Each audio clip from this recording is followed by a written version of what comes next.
Dragon Ball Z Kakarot is the new Dragon Ball game releasing in November of 2019. And if I'm going to be honest with you, I have to have a lot of criticisms and critiques about this game. So I'm going to just come out and say it. Dragon Ball Z Kakarot has really big problems. Dragon Ball Kakarot is not even off the shelves yet, and it's already in trouble. So again, I'm going to be the voice of few in the sea of hype training content creators. So if you don't like that, that might not be for you. But you can call this the Dragon Ball Z Kakarot Expose Tour. Let's jump right into it. So I'm gonna be honest, I've been looking at Dragon Ball Z Kakarot from the sidelines for a while now, trying to make my decision if I can save the little bit of money that I do have into dedicating it to either Pokemon Sword or Shield or Dragon Ball Z Kakarot. And I have to be honest with you, Pokemon has been winning out hands down, even with the myriad of problems that game has.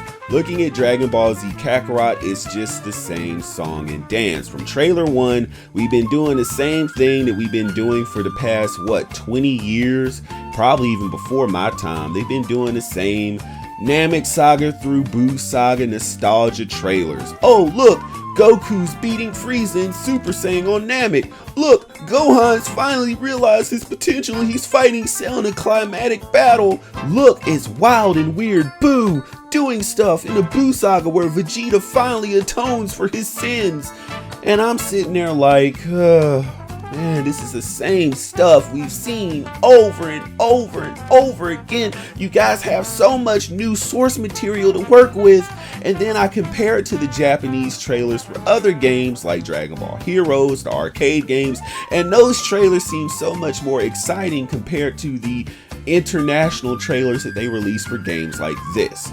They seem stuck with marketing the same arcs over and over again. So that's already what kind of took my interest away, making it seem like the same song and dance. Now, I'm not gonna lie, one of the biggest pros for this game is that graphically, it's amazing. CC2 really put a good paint job on this game. But when I look at the gameplay trailer releases, like the little IGN exclusives or where different people have gone to these events and recorded, I'm not impressed. Like, don't get me wrong, if this was just a component of Xenoverse or some other full Dragon Ball game, like if this was just like the adventure mode, sort of like Budokai 3 where you traveled across the map, but since this is PS4, you actually do stuff more than just flying to different points, then I would be impressed. But for this to be the full game, the whole game, just fly around in a dead sandbox, you fight different little robots and AI, and that's really it.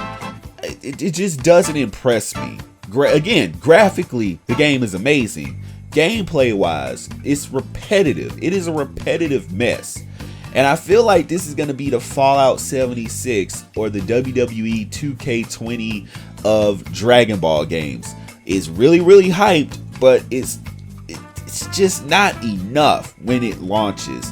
Looking at this game for a lot of different reasons, Dragon Ball Kakarot even lacks a online competitive element.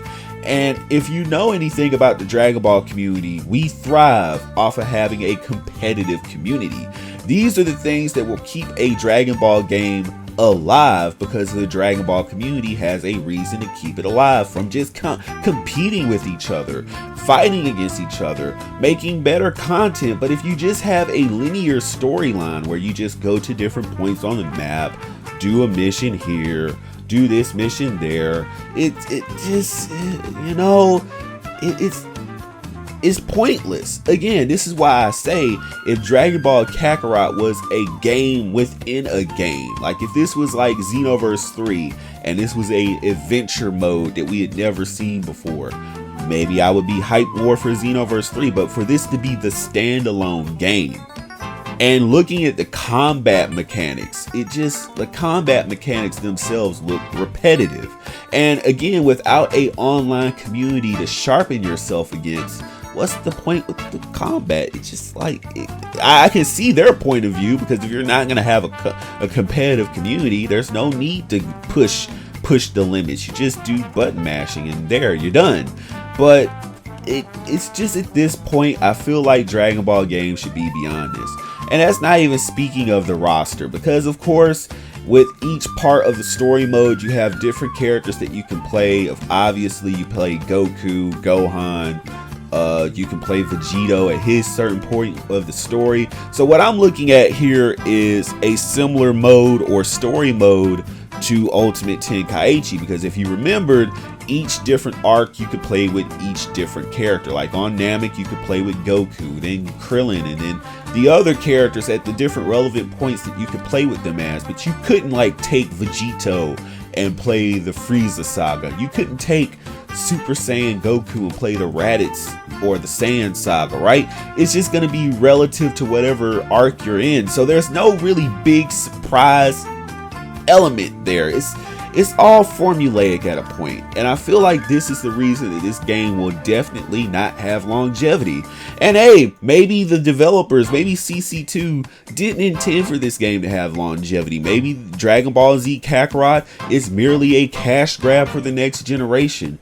But I'm trying to warn the community, because I'm a consumer at the same time, just like you guys. I might be a content creator, I might be a streamer, but at the end of the day, I'm a consumer just like you, and I've been at this for a while. I've seen games like this for years, and I'm telling you that it's not going to pan out. Whoever the content creators are, they're obviously going to do their how to do this video, how to do that video, this hype moment in this game, and they're going to milk the game for content. I'm not trying to say that negatively, don't get me wrong. They're content creators, they gotta do what they gotta do, but I don't want you guys getting caught up in the hype, because a lot of the content creators are going to either get their free review copies or whatever to create content for their channels, and you guys can watch the content for free on YouTube and not have to bother with the game, because you should already know what it entails. So that's my opinion on Dragon Ball Z Kakarot, unless they show me something different,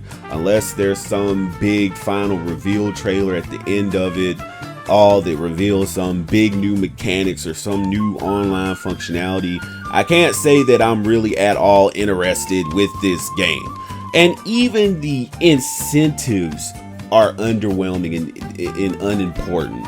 You remember Banyu, right? The most disappointing character. Like, they hyped up this character so much. Oh, well, this character, you know, yeah, they're gonna have some assets, if you know what we mean. And then you get to the reveal of Banyu, and it's just sort of like, what the? Like, this should have been the Hitomi Tanaka, the Rangiku, the Mako Shigaraki, the whatever of Dragon Ball, and you give us this. This should have told you that Dragon Ball Kakarot wasn't worth anything. But again, guys, seriously, Dragon Ball Kakarot is not worth it. Let me know what you think in the comment section below.